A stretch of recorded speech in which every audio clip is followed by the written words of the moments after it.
এখন যেমন একটা ওপেন সিজন চলছে, মানে ডক্টর ইউনূস এবং তার উপদেষ্টা পরিষদের সমালোচনা করা বা তার সরকারের সমালোচনা করা, যে যেভাবে পারে সমালোচনা করছে।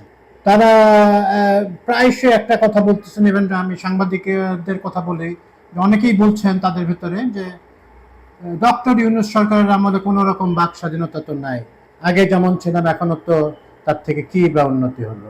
আমি যা দেখি যে টেলিভিশন বলেন, নিউজ প্রিন্ট বলেন, নিউজ প্রিন্ট মিডিয়া বলেন এবং সোশ্যাল মিডিয়া তো বলাই বাহুল্য, ওনাকে রীতিমতো গালাগালি করা হচ্ছে, ওনাকে যা নয় তা বলা হচ্ছে এবং ওনাদের উপদেষ্টাদের নাম ধরে ধরে বাজে কথা বলা হচ্ছে, ওনার প্রেস সচিবকে অত্যন্ত অশালীনভাবে আক্রমণ করা হচ্ছে। কই এই আক্রমণের জন্য কাউকে তো জেলে যেতে হচ্ছে না, কাউকে তো পুলিশ গিয়ে পিটাচ্ছে না, আমি তো দেখি নাই বা কোনো খবর এরকম পাইনি যে মাসুদ কামাল সাহেব বা মাহবুব কামাল আরেকজন আছেন বা এরকম আব্দুল লুৎফুসার, এই ভদ্রলোক হঠাৎ করে উদয় হয়েছেন বিএনপির বিশাল শুভানুদ্দয় হিসাবে। তো এনারা যেভাবে সমালোচনা করছেন সরকারের, তাদের তো they didn't have to pay any price. তো এই অভিযোগটা তো প্রথমেই আমরা বাতিল করে দিতে পারি এবং ওনারা ইউনূস তার আগে বলা উচিত যে ইউনূস সাহেবকে সমালোচনা করা যাবে না, এই কথা আমি কোনোভাবেই বলতে চাচ্ছি না।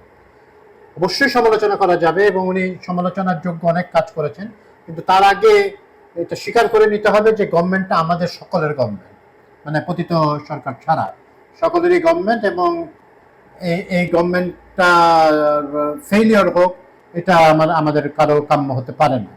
আমরা উঠে পড়ে লাগতে পারি, সমালোচনা করলেও আমরা একেবারে উঠে পড়ে লাগতে পারি না এই সরকারকে ব্যর্থ করার জন্য। কোনো ব্যর্থতা তো, দুটো বড় ব্যর্থতা তো অবশ্যই, উনি যথেষ্ট কঠোর হতে পারেন নাই। এই যে এতগুলো আন্দোলন হলো এবং এই আন্দোলনের অনেকগুলোই কিন্তু যুক্তিসঙ্গত কোনো কারণে হয় নাই, উনি ঠিক মতো করতে পারেন নাই।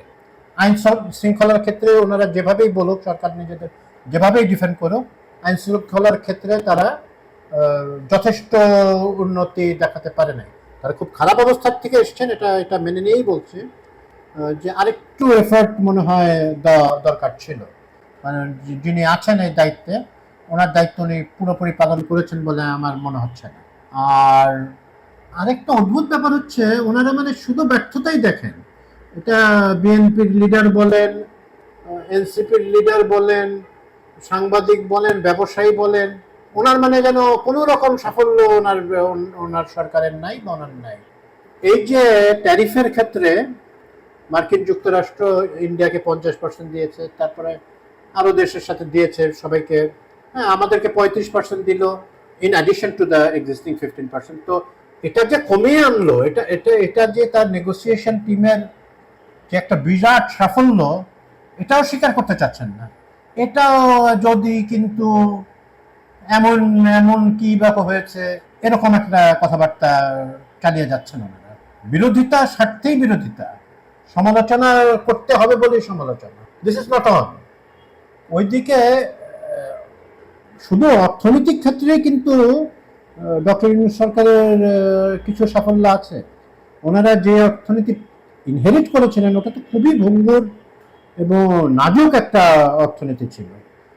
টাকা পয়সা নিয়ে পালিয়ে গেছে সবাই, পাচার করে দিচ্ছে, ব্যাংকগুলোর অবস্থা করুন, দেশের রিজার্ভ ডিপ্লিট হতে হতে মানে ইয়ের দিকে চলে যাচ্ছে, মানে আমরা যেন দেউলিয়া হয়ে যাচ্ছি এরকম একটা সিচুয়েশন হয়ে যাচ্ছে।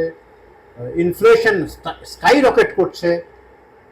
এই অবস্থাতে তো উনি একটা এসেছেন ক্ষমতায়, সেখানে ইনফ্লেশন কিন্তু এখন ইদানিং একটু দামটা বাড়ছে, কিন্তু ইলিশ মাছের দাম বাড়ছে, বাট এমনি ইন জেনারেল ইনফ্লেশন টলারেবল, যে অত অসহনীয় পর্যায়ে যায়নি। তো ওনারা করেছেন, বিশাল ঋণের বোঝা নিয়ে এসেছিলেন ওনারা। তো গভর্নমেন্ট তো ঋণ শোধ করতে করতে ওনাদের একটা বিশাল এফার্ট দিতে হচ্ছে।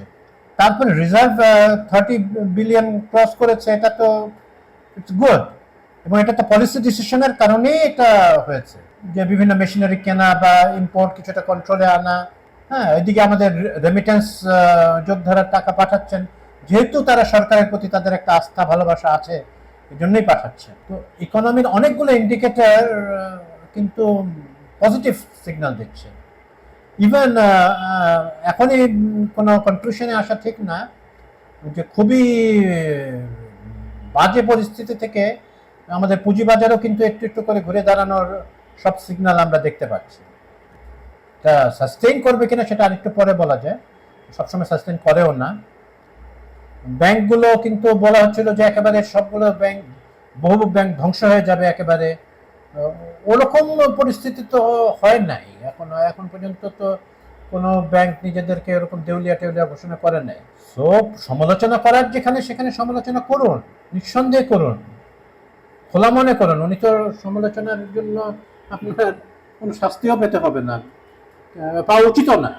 সমালোচনা করা রাইট আছে, কিন্তু অন্যায় সমালোচনা করা ঠিক হবে না। আপনার অবশ্যই এটা তুলনা করতে হবে যে উনি কিভাবে কোন গভর্নমেন্টে ইনহেরিট করেছেন এবং আগের গভর্নমেন্টের সমালোচনা সহ্য করার ক্ষমতা কতটুকু ছিল। তখন তো আমরা প্রায় শুধু দেখতাম, হ্যাঁ, প্রশ্ন নয় প্রশংসা করতে এসেছি, এই ধরনের ইয়ে হতো, প্রেস কনফারেন্স হতো। উনি বিদেশ থেকে আসতো, ওনার কিছু চাটুকার সাংবাদিকদের ডাক দিত এবং ওনারা এরকম প্রশংসা করতেন। দু একজন উজ্জ্বল ব্যতিক্রম আছেন, কিন্তু ব্যতিক্রম তো ব্যতিক্রম।